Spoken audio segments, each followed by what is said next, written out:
Semuanya siap diberkati dengan firman Tuhan hari ini.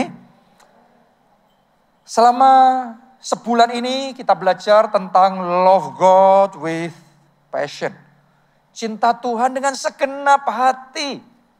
Dan doa saya dari minggu ke minggu, dari bulan ke bulan, tahun ke tahun, kita semua dibawa Tuhan tambah dalam.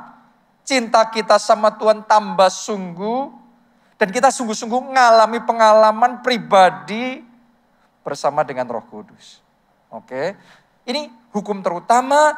Yang pertama, kasihlah Tuhan Allahmu dengan segenap hatimu, dengan segenap jiwamu, dan dengan segenap kekuatanmu. Kenapa kau sebut hukum yang terutama dan yang pertama? Karena kalau yang ini enggak ada, yang lain tidak berarti. Hanya kalau yang ini ada, semua yang lain jadi berarti. Mari kita baca 1 Korintus 13 ayatnya yang pertama sampai ayat yang ketiga. Sekalipun aku dapat berkata-kata dengan semua bahasa manusia dan bahasa malaikat. Keren enggak? Siapa di sini yang bisa 3 bahasa atau lebih? Angkat tangan. Jarang ya? Ini bukan cuma 3 bahasa, ditulis semua bahasa manusia, bukan semua bahasa manusia, tapi juga bahasa malaikat. Jadi ini orang hebat sekali.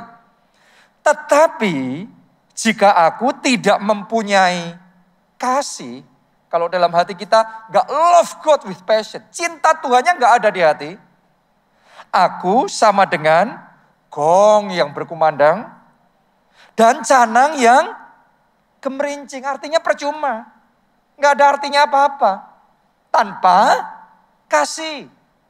Ayat yang kedua, sekalipun aku mempunyai karunia untuk bernubuat dan mengetahui segala rahasia.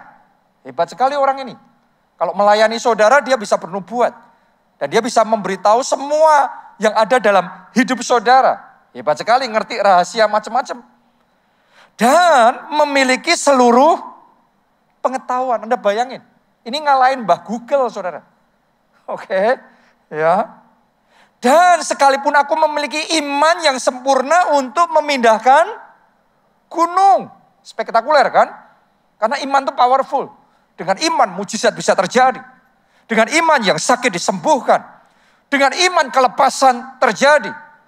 Sampai di sini dengan iman gunung pun berpindah. Kalau ada orang yang punya iman kayak gitu, kita semua akan hebat, luar biasa. Itu menurut manusia.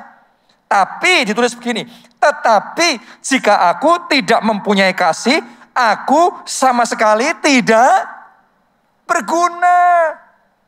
Semua kepandaian, semua kehebatan, saudara punya titel yang sangat panjang, penghargaan macam-macam dari berbagai organisasi yang bergengsi, prestasi yang dikagumi oleh manusia, tapi di hadapan Tuhan, kalau nggak ada kasih, Tuhan ngomong gak berguna. Kita harus ngerti. Kenapa? Karena kasih itu yang terutama. Kasih itu yang pertama. Kalau yang terutama yang pertama gak ada. Lainnya gak ada apa-apanya. Gak ada artinya. Ayat yang ketiga. Dan sekalipun aku membagi-bagikan segala sesuatu yang ada padaku, bahkan menyerahkan tubuhku untuk dibakar. Buat orang lain, kalau manusia ngelihat kayak gini, kita anggap, wah ini pasti penuh kasih. Tapi ternyata buat Tuhan, yang namanya berkorban, tidak selalu motivasinya kasih. Berkorban itu berkorban, tapi berkorban bisa dengan banyak motivasi. Ya, pengorbanannya bisa hebat, tapi ditulis begini, jika aku tidak mempunyai kasih, sedikit pun tidak ada faedahnya bagiku. Jadi bisa jadi orang berfilantropi dan manusia ngerasa itu wah luar biasa hebat.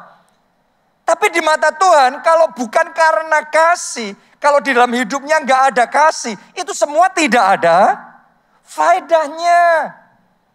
Jadi ternyata semua yang hebat-hebat, poin yang hebat-hebat di mata manusia tanpa kasih, nol. Ya matematika juga sama kan, 1 juta itu kan banyak angkanya. 1 juta yang banyak itu, kalau dikali 0 sama dengan No.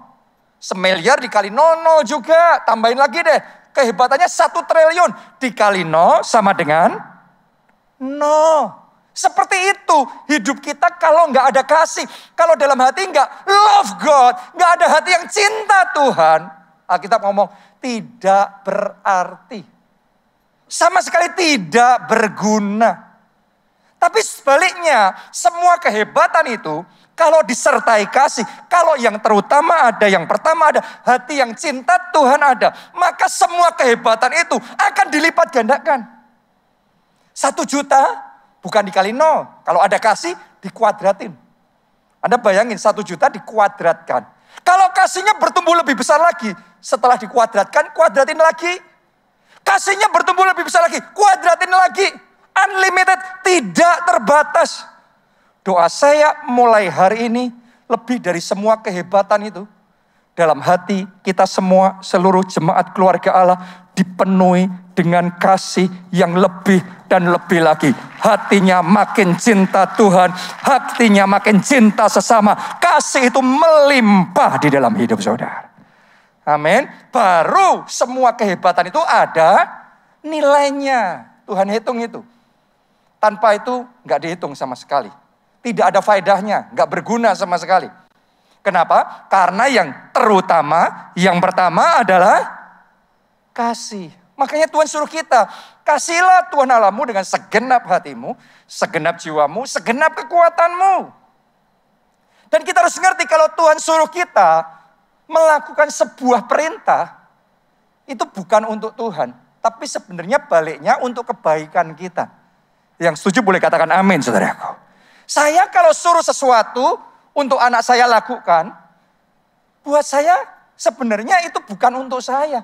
Kalau saya suruh anak saya lakukan ini dan itu, sebenarnya untuk kebaikan mereka. Seperti itu Bapa di surga sama kita. Kalau dia suruh kita mengasihi Tuhan, itu bukan untuk kebaikan Tuhan. Tuhan gak butuh. Tapi untuk kebaikan kita sendiri. Untuk kepentingan kita sendiri. Itu sebabnya hari ini saya mau bagikan kepada saudara 4 berkat kasih. Oke. Judul khotbah hari ini adalah Blessings of Love. Berkat kasih buat saudara dan saya yang komit mengasihi Tuhan. Minggu lalu kita belajar tentang manifestasi kasih.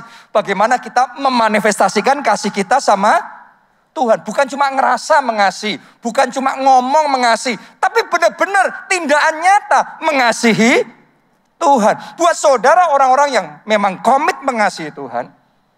Ada 4 berkat kasih yang tersedia buat kita. Ini kita akan pelajari hari ini. Dan saya berdoa sementara firman Tuhan ini dibagikan. Kita semua tanpa terkecuali terima berkat Tuhan dalam hidup kita. Amin. Kita mulai yang pertama. Nomor 1, orang yang mengasihi Tuhan akan menikmati perlindungan ilahi. Saya berdoa sementara Anda terima firman ini, perlindungan ilahi itu mulai diaktifasi dalam hidup saudara. Kita baca Mazmur 91 ayat yang ke-14 sampai 16. Sungguh hatinya melekat kepadaku. Orang yang hatinya melekat sama Tuhan itu orang yang hatinya cinta Tuhan. Saya doa hati saudara tambah melekat sama Tuhan. Tambah bergantung. Tambah mengandalkan Tuhan. Hari demi hari lebih dan lebih lagi. Kenapa? Karena Tuhan ngomong sungguh orang yang kayak gitu. Yang hatinya melekat kepadaku. Maka aku akan meluputkannya.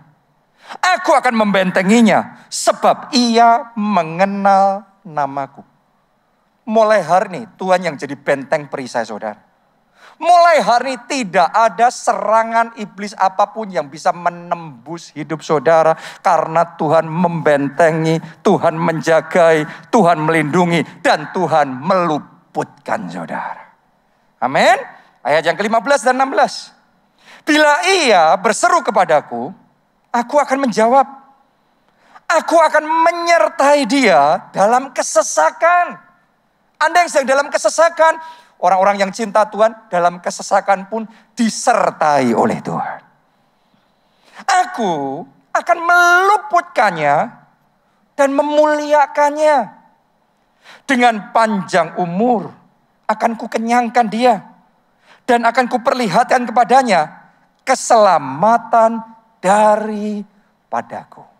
Saudaraku, saya secara pribadi bisa menyaksikan sama Anda kesaksian demi kesaksian bagaimana sungguh-sungguh saya merasakan ada perlindungan ilahi Tuhan yang nyata dalam keluarga saya, dalam hidup saya. Bahkan saya boleh ngomong begini, saya bisa berdiri di mimbar ini, hari ini khotbah seperti ini, saya masih bisa nafas.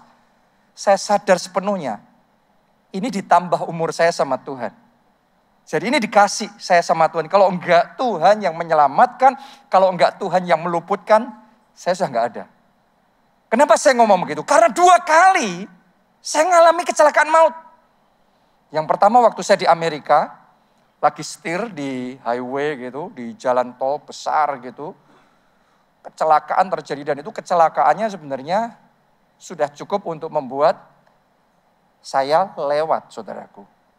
Itu mobil saya bisa muter di tengah jalan raya begitu. Dan itu nabrak pembatas jalan. Di tengah jalan. Itu benar-benar kecepatan tinggi semuanya. Yang luar biasa, ajaibnya, harusnya itu kan sudah nggak ada. Tapi yang luar biasa, tergores pun tidak. Tuhan jagai dengan sempurna. Tuhan yang meluputkan. Tuhan yang menyelamatkan saya. Itu bukan hanya terjadi sekali. Kejadian persis sama terjadi lagi. Kedua kalinya waktu saya dalam perjalanan dari Solo ke Jogja. Malam-malam waktu itu saya setir mobil. Hal yang sama terjadi itu di jalan raya mobil saya muter. Sampai nabrak itu pembatas jalan. Itu mobil saya sampai naik di atasnya. Tapi sekali lagi, yang harusnya itu kecelakaan maut. Saya benar-benar merasakan itu tangan Tuhan kayak memagari saya. Mulai hari ini, tangan Tuhan memagari hidupmu, memagari anak-anakmu, memagari keluarga saudara. Amin. Saya berdoa Tuhan jadi benteng perisai dalam hidup kita. Saya juga bisa cerita sama saudara, kesaksian demi kesaksian. Keluarga saya juga ngalami. Sekian tahun yang lalu waktu saya di bandara di Jogja, ya saya mau terbang ke Singapura waktu itu. Saya sama istri saya sedang makan di satu restoran di bandara, lagi makan bakso waktu itu. Ya. Tiba-tiba terjadi gempa Jogja. Sekian tahun yang lalu ya, ribuan orang meninggal dunia. Terjadi gempa, wah semua orang di bandara panik. Dan kita semua lari keluar dari bandara. Istri saya paniknya luar biasa. Ya, dia sedang hamil besar itu. Cukup lumayan ya, berapa bulan itu. Ya, hamil besar saudaraku. Saking paniknya dia karena gempa itu. Waktu lari keluar, bukannya bawa dompetnya. Yang dibawa sendoknya sambil lari keluar begini. Untung saja itu, Tuhan jaga juga ya kehamilannya. Jadi nggak syok terus kemudian langsung kelahiran gitu. Ya, tapi benar-benar kita lari keluar. Ya, kenapa saya bisa ngomong itu diluputkan sama Tuhan?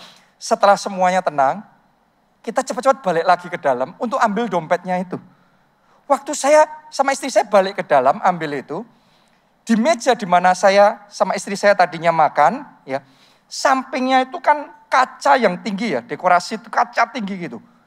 Itu benar-benar jatuh di tempat kami, itu pecah semuanya. Jadi kalau kita nggak cepat-cepat waktu itu, ya itu bisa menimpa kita. Itu bisa mencelakakan. Tapi yang luar biasa, sekali lagi Tuhan meluputkan. Tuhan menolong. Tuhan menyelamatkan. Saya berdoa mulai hari ini perlindungan seperti itu diaktifasi dalam hidup saudara. Hidupmu dijagai, keluarga saudara dijagai, orang-orang yang Anda sayang dijagai oleh Tuhan. Oke, jadi sekali lagi, untuk orang-orang yang mengasihi Tuhan, ada janji perlindungan ilahi yang luar biasa dari Tuhan. Saya nggak punya waktu, tapi kalau saya bisa cerita sama saudara, saya punya 3 anak, tiga-tiganya semua punya cerita, kalau nggak dijagai sama Tuhan habis. Kalau nggak dijagai sama Tuhan celaka. Tiga-tiganya. Jadi saya benar-benar merasa kami sekeluarga ini hidup ini bisa ada sebagaimana kita ada hari ini. Semata-mata kita ini cuma dikasih nyawa aja sama Tuhan. Oke, kalau bukan karena Tuhan, kita sudah nggak ada. Tapi karena Tuhan hari ini saya masih bisa melayani. Karena Tuhan hari ini saya masih bisa menyampaikan firman Tuhan. Karena ada perlindungan Tuhan. Sekali lagi dalam nama Yesus, perlindungan Tuhan nyata dalam hidupmu. Katakan amin. Tepuk tangannya boleh yang paling meriah buat Tuhan kita. Ayo kita baca 1 Samuel 7. Ayat 7 sampai 10. Mari kita lihat bagaimana perlindungan ilahi Tuhan ada dalam hidup Samuel. Nabi Samuel. Saya bacakan buat saudara. Ketika didengar orang Filistin bahwa orang Israel telah berkumpul di Mispa, majulah raja-raja kota orang Filistin mendatangi orang Israel. Serta didengar orang Israel demikian, maka apa yang terjadi? Ketakutanlah mereka terhadap orang Filistin. Menurut saudara kenapa kok mereka ketakutan? Dengar kabar orang Filistin maju perang, tiba-tiba orang Israel ketakutan. Karena sebelum-sebelumnya pada masa itu, setiap kali orang Filistin maju menyerang mereka, mereka selalu kalah. Dan setiap kali kalah selalu dirampasi. Setiap kali kalah banyak korbannya, jadi kerusakannya banyak sekali. Karena ngalami berulang-ulang, itu jadi trauma. Nah sekarang orang Filistin maju lagi, mau menyerang mereka, mereka langsung ketakutan. Kalau mereka setiap kali perang menang, orang Filistin maju ya mereka no problem. Tapi mereka ditulis di sana ketakutanlah mereka. Begitu dengar kabar langsung takut. Karena trauma. Jadi buat saudara yang sedang dicekam dengan ketakutan, saya mau ngomong, ini yang dialami oleh orang Israel pada waktu itu. Nah mari kita lihat ayat berikutnya apa yang terjadi. Lalu kata orang Israel kepada Samuel, janganlah berhenti berseru bagi kami kepada Tuhan Allah kita, supaya Ia menyelamatkan kami dari tangan orang Filistin itu. Jadi mereka ngerti ada sesuatu yang spesial dari Samuel ini. Karena itu mereka nggak datang sama yang lain, datangnya sama Samuel. Minta didoain, Samuel doain. Kenapa? Karena mereka tahu Tuhan mendengar doa Samuel. Mulai hari ini Tuhan mendengar doa saudara. Amin. Mulai hari ini Tuhan menjawab doa saudara. Kenapa doa Samuel didengar sama Tuhan? Sederhana, karena Samuel ini hatinya cinta Tuhan. Kita sudah belajar berapa minggu ini tentang Samuel. Samuel ini sejak kecil sudah cinta Tuhan. Sejak kecil sudah melayani Tuhan dengan sungguh-sungguh. Dan buat orang yang cinta Tuhannya seperti itu, dengan spesial Tuhan mendengar doa mereka. Saudara harus ngerti bahwa yang namanya cinta Tuhan itu jangan saudara ngomong sesuatu yang sepele. Kamu jangan cuma ngomong cinta Tuhan. No. Cinta Tuhan itu big deal. Cinta Tuhan itu urusan besar. Cinta Tuhan itu vital. Cinta Tuhan itu sangat menentukan. Menentukannya bisa hidup dan mati. Karena untuk orang-orang yang cinta Tuhan, doanya secara khusus didengar oleh Tuhan. Yes. Jadi setiap minggu Anda ibadah seperti ini. Anda korban buat Tuhan. Anda taat sama firman Tuhan. Anda cinta Tuhan. Saya mau ngomong sama saudara. It is not for nothing. Ini gak sia-sia. Semuanya itu didengar sama Tuhan. Dicatat sama Tuhan. Dan akan ada berkat perlindungan ilahi yang spesial. Tuhan berikan dalam hidup saudara. Amin. Haleluya. Nah mari kita lihat apa yang terjadi. Ayat 9. Sesudah itu Samuel mengambil seekor anak domba yang menyusu. Lalu mempersembahkan seluruhnya kepada Tuhan sebagai korban bakaran. Dan ketika Samuel berseru kepada Tuhan bagi orang Israel. Tolong perhatikan. Maka Tuhan menjawab dia. Ketika Samuel berseru, maka Tuhan menjawab dia. Hari ini Anda berseru sama Tuhan. hari ini engkau pulang dengan jawaban doa. Anda percaya? Jadi seturut iman saudara. Amin. Saya ngerasain loh, sementara saya ngomong seperti ini. Akan ada orang di tempat ini yang sebelum khotbah saya ini selesai, mujizat sudah terjadi. Jawaban doa sudah diberikan. Terima itu dalam nama Yesus. Amin. Lanjutkan ayat yang ke-10. Bagaimana Tuhan menjawab doanya Samuel? Sedang Samuel mempersembahkan korban bakaran itu, majulah orang Filistin berperang melawan orang Israel. Ini aneh nih. Di ayat sebelumnya tadi Tuhan menjawab doanya Samuel. Tapi ternyata orang Filistin maju memerangi orang Israel. Jadi bukan cuma berita, sekarang benar-benar perang terjadi. Kadang-kadang kita berpikir kalau Tuhan menjawab doa kita maka masalah langsung selesai. Kalau Tuhan menjawab doanya orang Israel, doanya Samuel, berarti orang Filistin mundur. Gak jadi perang, gak jadi ada masalah. Tapi ditulis Tuhan dengan jelas ya, Tuhan menjawab doanya Samuel. Terus orang Filistin maju memerangi mereka. Artinya gini, artinya begini, orang Filistin memerangi orang Israel, itu bagian dari jawaban doanya Tuhan. Wow. Kenapa? Karena kalau Tuhan izinkan musuhnya memerangi umatnya, artinya Tuhan sedang setting akan terjadi kemenangan yang besar. Bukan batal masalahnya, tapi masalah dirubah jadi mahkota. Terjadi itu dalam hidup saudara. Kalau saat ini Anda sedang menghadapi masalah yang besar, Anda doa dan Anda percaya Tuhan menjawab doa saudara, tapi malah terjadi kesalahpahaman yang besar. Terjadi satu situasi yang wah, tiba-tiba ini kok jadi kacau semua. Kita berpikir kok kayak gini Tuhan. Buat Tuhan bukan kok kayak gini. Bisa jadi itu setting dari Tuhan yang sedang menjawab doa kita. Wow. Itu yang dialami oleh orang Israel. Mari kita lihat kalimat berikutnya.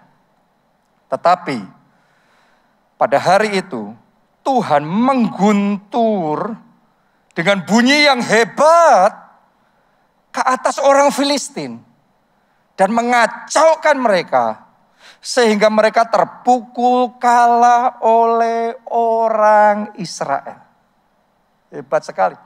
Jadi Tuhan membiarkan, oke maju, Filistin maju silahkan. Begitu maju, Tuhan mengguntur dengan hebat. Tuhan mengacaukan orang Filistin. Dan Tuhan memberi kemenangan bagi orang Israel. Hari ini kalau Tuhan izinkan iblis menyerang saudara, kalau serangannya bertubi-tubi besarnya atas hidup saudara, jangan lupa Tuhan siap untuk mengguntur dengan hebat, mengacaukan lawan-lawan saudara yang tadinya mendatangi saudara akan dibuat Tuhan terpukul kalah dan kemudian berlari menjauhi saudara dan Anda akan mengalami kemenangan. Amin. Jadi ada perlindungan Tuhan yang sempurna. Mulai hari ini tambah cinta Tuhan. Mulai hari ini lebih sungguh cinta Tuhan. Karena cinta Tuhan, yes, itu membuat perbedaan besar di dalam hidup kita. Sama-sama peperangan terjadi. Kalau ada Samuel, orang yang cinta Tuhan. Dan kalau tidak ada Samuel, hasil akhirnya berbeda. Dengan semua tentara yang dipunyai oleh orang Israel, semua jenderal, panglima mereka, senjata-senjata mereka. Tapi adanya Samuel, orang yang cinta Tuhan, itu yang menjadi penentu kemenangan terjadi. Saya berdoa di dalam keluargamu, Tuhan tempatkan engkau di situ. Jadi orang yang hatinya cinta Tuhan. Dan buat orang yang hatinya cinta Tuhan, ada perlindungan yang dari Tuhan. Amin. Itu berkat yang pertama. Berkat yang kedua. Yang kedua, mengasihi Tuhan dengan segenap hati membuat kita tidak terkalahkan. Kalau tadi dilindungi dari semua serangan. Kalau ini enggak terkalahkan. Dengan kata lain menang terus. Maju terus. Apa saja yang diperbuatnya dijadikan Tuhan berhasil. Ternyata Tuhan ngelihat itu blessing buat orang yang cinta Tuhan. Kadang-kadang kita dengar orang ngomong, ya cuma cinta Tuhan. Jangan ngomong cuma cinta Tuhan. Cinta Tuhan membuat kita tidak terkalahkan. Kita baca 1 Yohanes 4 ayat 16. Kita telah mengenal dan telah percaya akan kasih Allah kepada kita. Allah adalah kasih. Dan barang siapa tetap berada di dalam kasih, ia tetap berada di dalam Allah. Dan Allah di dalam dia. Kuncinya tetap berada di dalam kasih. Tetap cinta Tuhan. Saya tantang saudara semuanya, apapun masalah sedang terjadi dalam hidupmu, tetap cinta Tuhan. Masalah, persoalan silih berganti dalam hidupmu, jangan luntur cintanya. Tambah hari, tambah cinta Tuhan. Mau diberkati, tidak diberkati, kelimpahan, kekurangan, tetap cinta Tuhan. Itu yang namanya tetap berada dalam kasih. Tidak meninggalkan cintanya sama Tuhan. Terus cinta sama Tuhan. Dan Alkitab ngomong, Allah adalah kasih. Kalau saudara tetap berada dalam kasih, tetap cinta Tuhan apapun yang terjadi, bahkan tambah cinta Tuhan. Alkitab ngomong Allah adalah kasih, berarti kalau orang tinggal dalam kasih, tinggal di dalam Allah. Dan Allah di dalam dia. Anda bayangin, kalau kita tinggal di dalam Allah dan Allah di dalam kita, bagaimana mungkin kita bisa kalah? Kalau kita di dalam Allah, Allah di dalam kita, berarti satu pihak enggak sama Tuhan. Satu pihak. Alkitab ngomong kalau Allah di pihak kita, siapa lawan kita? Mulai hari ini, selalu ada kemenangan. Saya berdoa tangan saudara boleh enggak diarahkan seperti ini.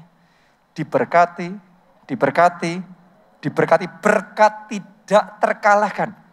Diberikan dalam hidup saudara untuk tangan-tangan yang diurapi ini. Apa saja yang dikerjakannya berhasil. Berhasil. Berhasil dengan tangan yang sama. Tepuk tangan kemuliaan yang paling meriah buat Tuhan yang membuat kita berhasil. Ini yang Tuhan lakukan dalam hidup kita. Orang-orang yang cinta Tuhan. Ayo kita lihat Samuel. Kisah yang tadi sudah kita baca tentang Samuel. Ayat-ayat berikutnya kita akan baca. Bagaimana Tuhan membuat Samuel tidak terkalahkan. Kita kembali di 1 Samuel 7 tadi. Sekarang ayat 13 sampai 14. Demikianlah orang Filistin itu ditundukkan dan tidak lagi memasuki daerah Israel. Tangan Tuhan, tolong perhatikan saudaraku, ini ada sesuatu yang istimewa di ayat ini. Tangan Tuhan melawan orang Filistin seumur hidup Samuel. Anda coba renungkan itu. Tangan Tuhan melawan orang Filistin seumur hidup Samuel. Selama ada orang yang dicintai Tuhan, ada tangan Tuhan yang melawan musuh-musuhnya. Saya mau ngomong begini, tolong dengarkan baik-baik. Kalau ada orang yang memusuhi saudara, kalau ada orang yang mau menjatuhkan dan berbuat jahat sama saudara, saran saya, gak usah balas kejahatan sama kejahatan. Terus kita harus gimana dong? Sederhana, tambah cinta Tuhan. Belajar saat ada orang yang memusuhi saudara, mau menyerang saudara, belajar lebih banyak menyenangkan hati Tuhan. Lebih banyak menyukakan hati Tuhan. Anda yang lakukan, karena saya lakukan itu dalam hidup saya. Kalau ada orang yang nyerang, musuhin saya nggak gubris. Saya pokok semakin fokus saja tertuju sama Tuhan. Pokok saya banyak nyenengin Tuhan. Saya jadi orang kesayangannya Tuhan. Sekarang saya tanya sama saudara. Kalau saudara punya anak yang Anda sayangi. Terus anak yang Anda sayangi yang banyak nyenengin hati saudara. diganggu sama orang lain, Anda diam saja atau Anda bela? Anda bela. Lebih dari itu, Tuhan bela anak-anaknya yang cinta Tuhan. Yang tahu bagaimana menyenangkan dan menyukakan hati Tuhan. Jadi saya nggak perlu ngapa-ngapain, saya sudah membuktikan berulang kali. Kalau ada orang nyerang, ada orang ngapain ngomong banyak ini itu, dan saya diam. Dulu saya emosi, dulu saya marah, tapi sekian tahun saya mulai berjalan bersama Tuhan, saya mulai belajar.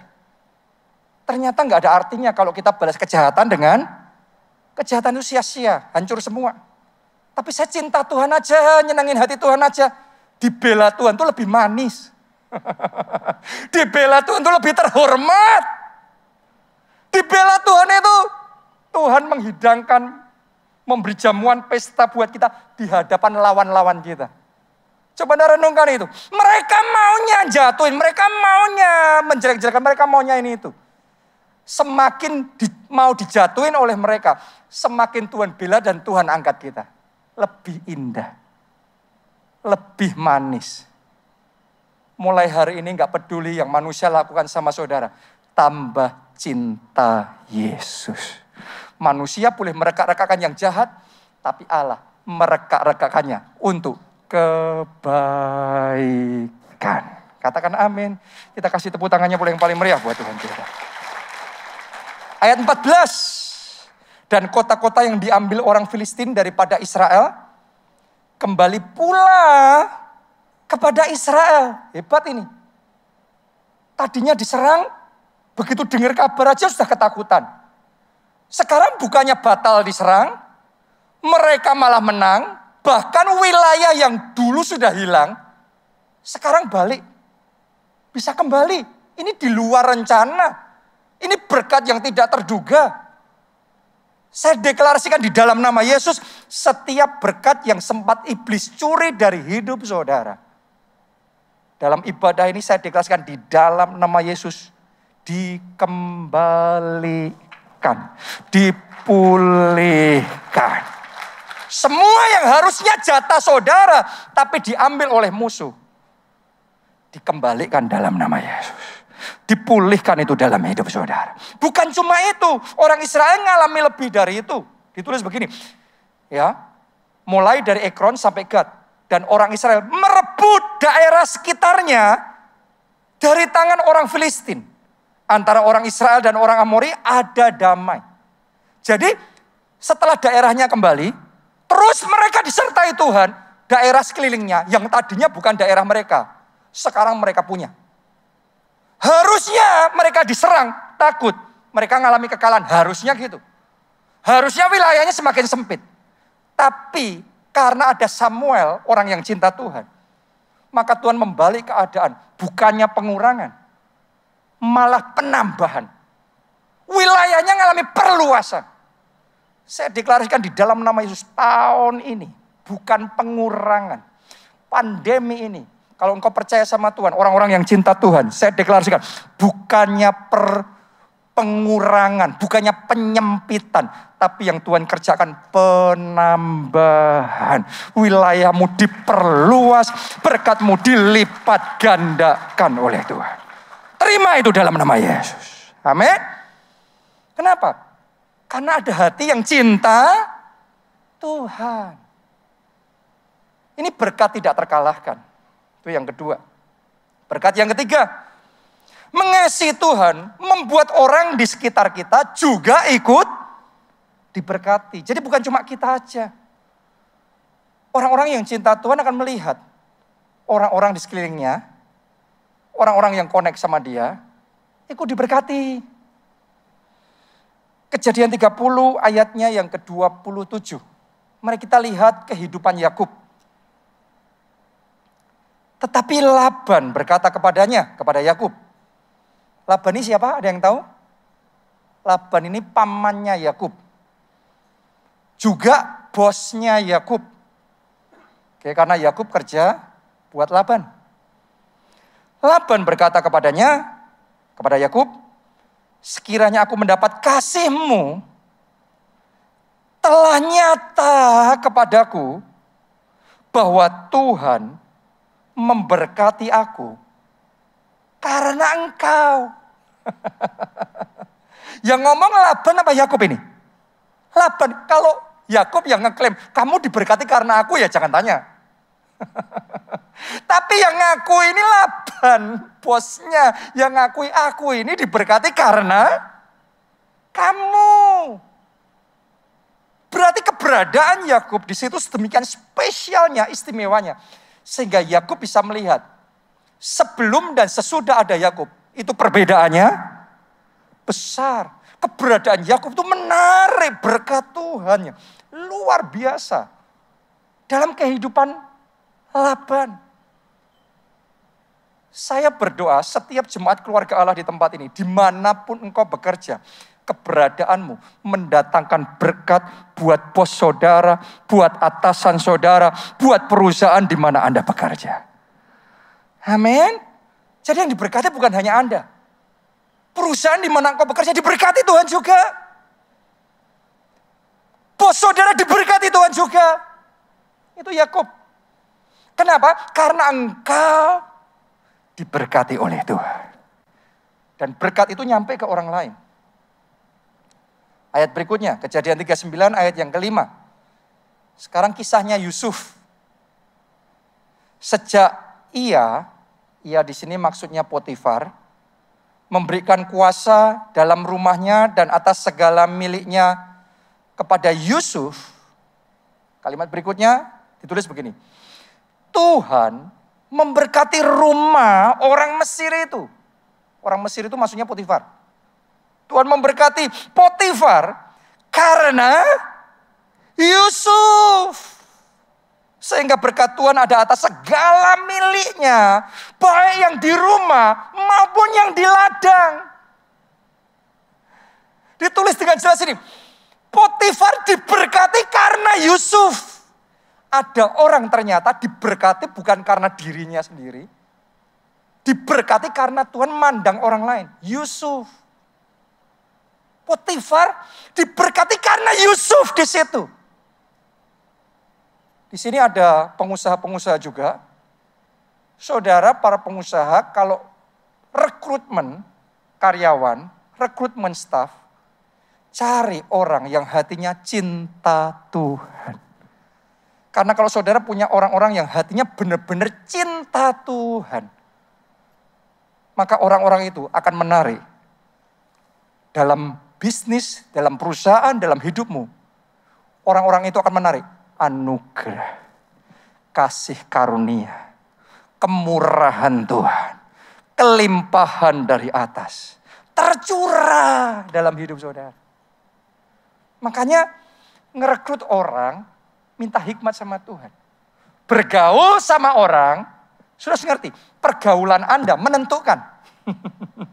Saudara bisa ikut diberkati atau ikut kena kutuk. Jadi karena kita orang-orang cinta Tuhan, kita diberkati. Orang-orang yang connect sama kita juga ikut diberkati di mana kita ada. Itu blessing yang spesial Tuhan kasih buat orang-orang yang cinta Tuhan.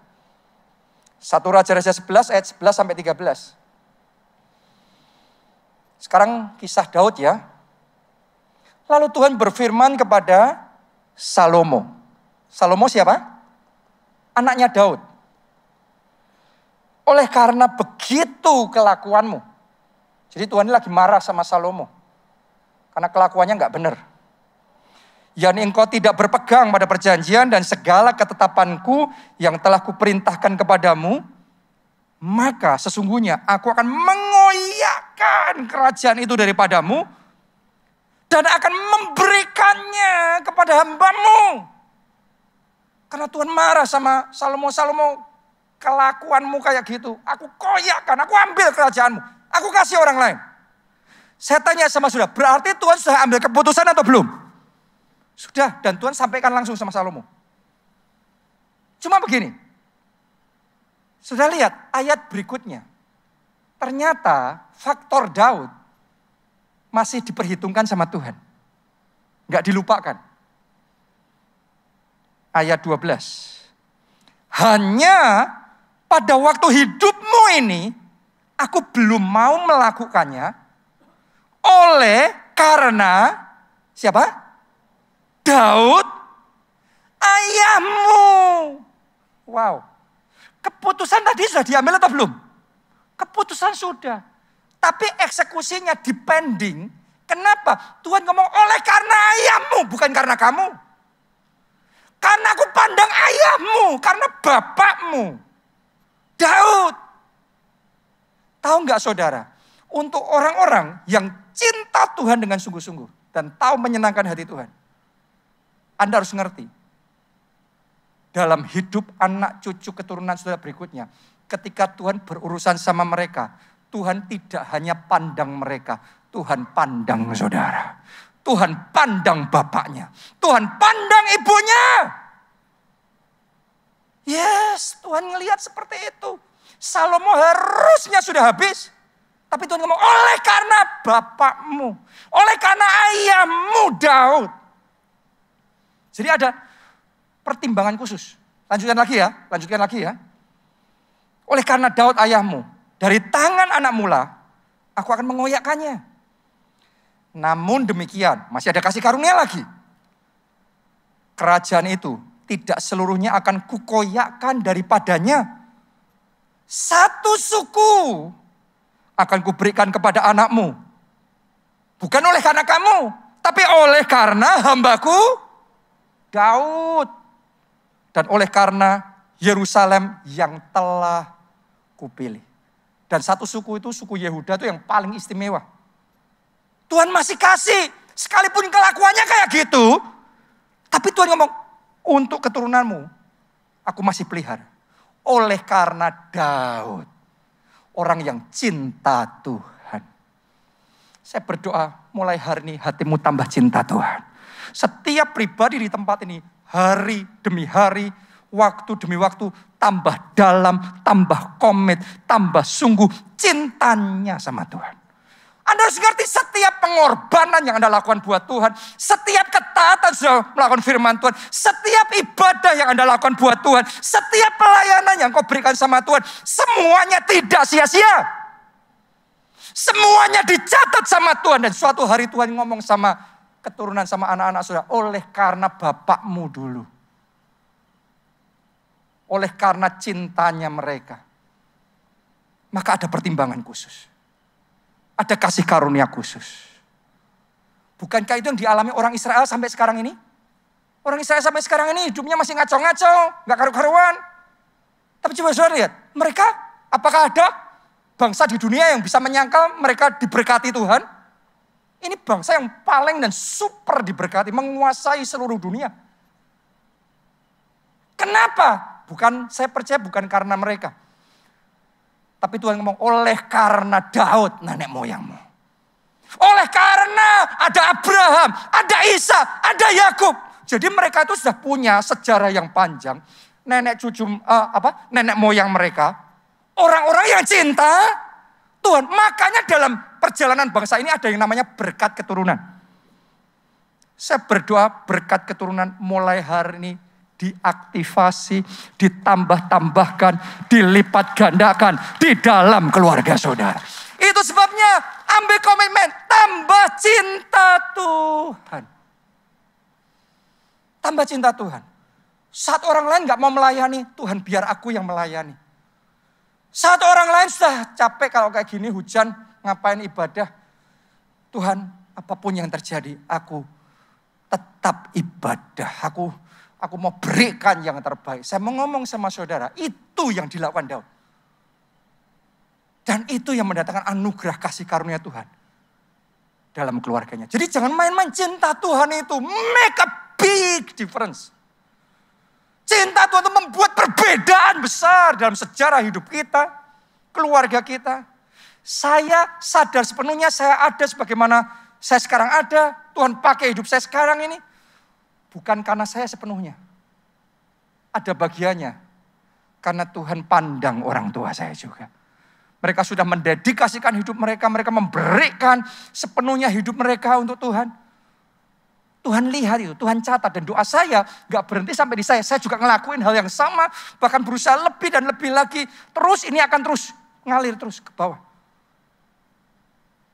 Saya masih ingat beberapa tahun yang lalu Tuhan bawa saya ke Nigeria, ketemu sama Pastor I.E. Adeboye. Ini orang cinta Tuhan luar biasa. Dan saya tahu dia disayang Tuhan luar biasa. Benar-benar anugerah Tuhan dalam hidupnya luar biasa. Tuhan suruh saya untuk connect. Tuhan suruh saya untuk nabur. Dan saya taat nabur. Karena connect itu saudaraku, nabur itu sama orang yang cinta Tuhan ini.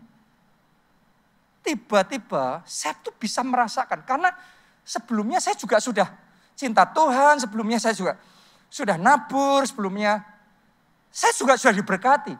Tapi sejak sekian tahun yang lalu ketika kita mulai connect sama dia, tiba-tiba kita merasakan kayak berkat itu dibukanya di dalam dimensi dan level yang belum pernah kita alami sebelumnya dalam hidup kita. Tiba-tiba kita kayak ngalamin dilipat kali ganda, diperbesar kapasitas. Dan blessing itu mengalir dengan derasnya. Termasuk di masa pandemi sekalipun. Di mana semuanya serba terbatas seperti ini.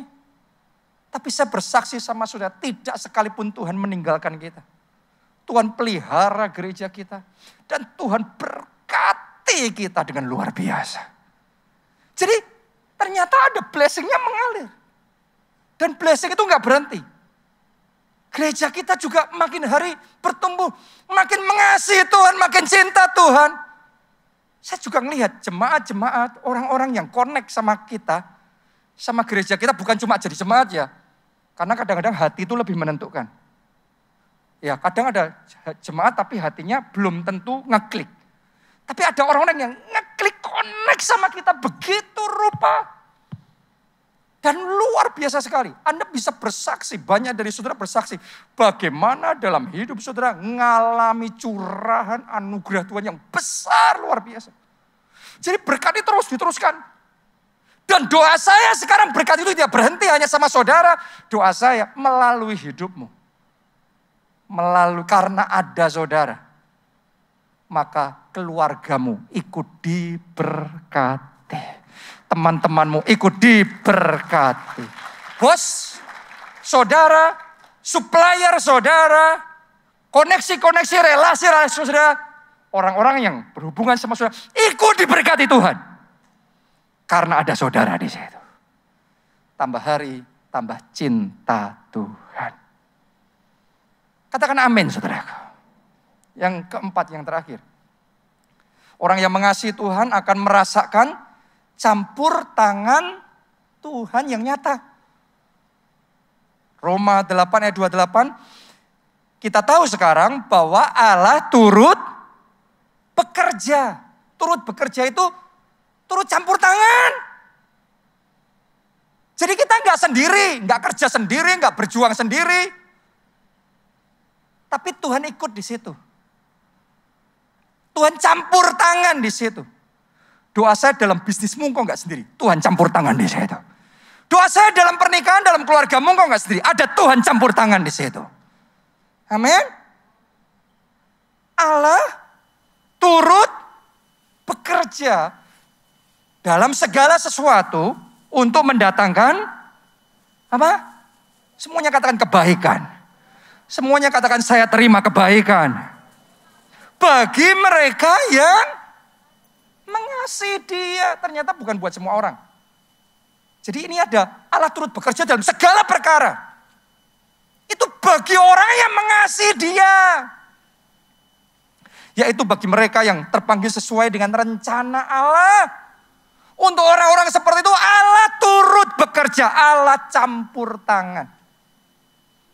Tahu nggak saudara, kata Allah turut bekerja, itu dalam Alkitab masa kininya ditulis Allah mengatur segala sesuatu. Kata mengatur itu punya dua arti. Nomor satu, tadinya sudah kacau berantakan terus diberesin. Jadi rapi, jadi bersih. Benar? Saya mau ngomong sama saudara, kalau ada di antara saudara yang hidupmu berantakan, pernikahanmu kacau balau, keuanganmu sangat messy, sangat berantakan sekali. Kehidupan rohani saudara berantakan luar biasa. Tapi kalau hari ini Anda ambil keputusan cinta Tuhan dengan sungguh-sungguh, Tuhan beresin hidup saudara. Tuhan luruskan jalan hidupmu. Tuhan pulihkan pernikahanmu. Itu yang pertama. Arti Allah mengatur, campur tangan. Mengatur yang kedua adalah nggak nunggu berantakan dulu. Mengatur itu mempersiapkan segala sesuatunya supaya semuanya berjalan dengan lancar, dengan baik. Seperti kayak I.O. wedding. Saya tanya sama saudara, waktu wedding yang menikah pengantinnya apa I.O.nya? Yang menikah pengantinnya, tapi yang repot I.O.nya. Pengantinnya duduk aja, duduk manis di situ. I.O.nya yang pontang-panting sana sini, mengatur ini, mengatur itu. Semuanya diatur supaya semuanya berjalan dengan lancar. Tahukah saudara? Buat orang-orang yang mengasihi Tuhan, Tuhan yang memastikan ini, memastikan itu. Makanya terus Allah turut bekerja, campur tangan dalam segala sesuatu untuk mendatangkan kebaikan bagi orang-orang yang mengasihi Tuhan. Siapa di sini mau tambah cinta Tuhan lebih dalam lagi? Angkat 2 tangan, mari bangkit berdiri. Menyenangkanmu,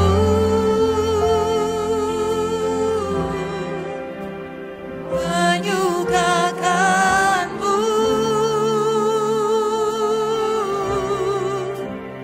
terbakar oleh api cintamu, menyenangkanmu, menyukakanmu. oh Yesusku, bawaku dekat di hatimu.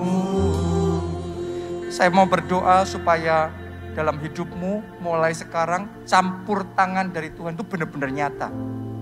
Yang tadinya hidupmu berantakan, Tuhan beresin itu. Tadinya hidupmu kacau balau, Tuhan luruskan nanti. Jalan hidup saudara dilurusin sama Tuhan. Atau yang kedua, gak nunggu kacau berantakan dulu. Tuhan sudah setting semuanya, Allah turut bekerja, campur tangan ini, campur tangan itu. Dalam semua area hidupmu Tuhan campur tangan. Sehingga Anda bisa menikmati anugerah dan kasih karunia-Nya. Kebaikannya melimpah dalam hidup saudara. Kuncinya yang pertama, mari undang Yesus jadi Tuhan dan Juru Selamat saudara. Angkat 2 tangan saudara. Katakan, Tuhan Yesus, masuklah dalam hidupku, jadi Tuhan dan Juru Selamatku. Ampuni dosa-dosaku, selamatkan hidupku. Turut bekerjalah dalam hidupku. Mulai sekarang, hidupku milik Tuhan Yesus. Dan aku mau hidup bagi Yesus. Semuanya katakan lebih keras, Tuhan Yesus, Tuhan Yesus, mulai sekarang, berikan aku hati yang cinta Tuhan, hati yang cinta Tuhan, menyenangkan Tuhan, menyukakan hati Tuhan, menyukakan hati lebih lagi. Mari angkat suara sudah, mulai berdoa semuanya. Berdoa. Lebih lagi mengasihimu. Tuhan, aku mau seperti Daud yang cinta Tuhan, Hidup kami Tuhan, seperti Yusuf yang cinta Tuhan, seperti Yakub yang cinta Tuhan. Aku mau lebih dalam cinta Tuhan, lebih sungguh cinta Tuhan. Bukan hanya di perkataan, bukan hanya di perasaan, tapi dalam perbuatan, dalam tingkah lakuku, dalam cara hidupku. Ya Tuhan, aku mau cinta Tuhan lebih dan lebih dan lebih lagi. Ini komitmen kami dalam hidup kami ya Tuhan. Terima kasih Yesus, terima kasih Tuhan. Buat saudara orang-orang yang cinta Tuhan, Sekarang saya mau mendeklarasikan berkat kasih ini. Blessings of love ini. Supaya Anda bisa menikmati hidup dalam kelimpahan kasih Tuhan. Ada yang mau angkat dua tangan saudara. Mulai saat ini dalam nama Tuhan Yesus. Perlindungan ilahi itu diaktifasi dalam hidup saudara. Musuh saudara bisa saja menyerang saudara. Tetapi mereka akan berlari menjauh dari hadapan saudara. Semua lawan yang berusaha menjatuhkan saudara. Manusia mereka-rekakan yang jahat. Tapi Tuhan membaliknya, mereka-rekakannya untuk mendatangkan kebaikan. Mulai hari Tuhan jadi benteng perisaimu. Semua serangan musuh dihancurkan. Sakit penyakit dihancurkan. Pencuri berkat dihancurkan. Pengacau keluarga dihancurkan. Dan sekarang terima berkat tidak terkalahkan. Tercurah dalam hidupmu. Apa saja yang kau perbuat dijadikan Tuhan berhasil. Berhasil. Berhasil. Bahkan mulai hari ini bukan hanya Anda diberkati. Orang-orang di sekeliling saudara ikut diberkati karena saudara. Keluargamu diberkati karena engkau.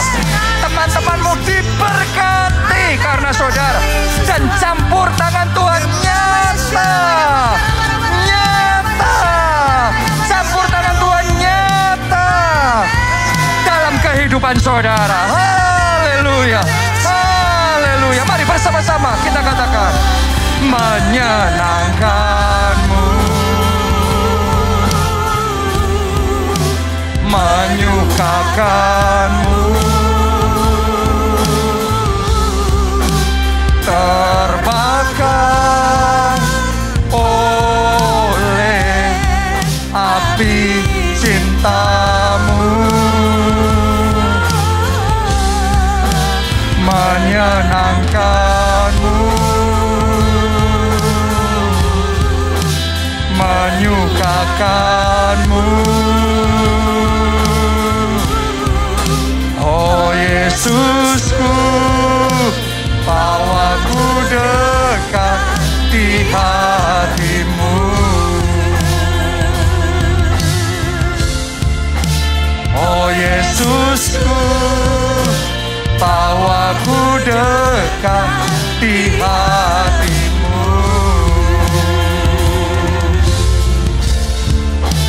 Oh Yesusku, bawa ku dekat di hatimu. Haleluya. Terima kasih Tuhan.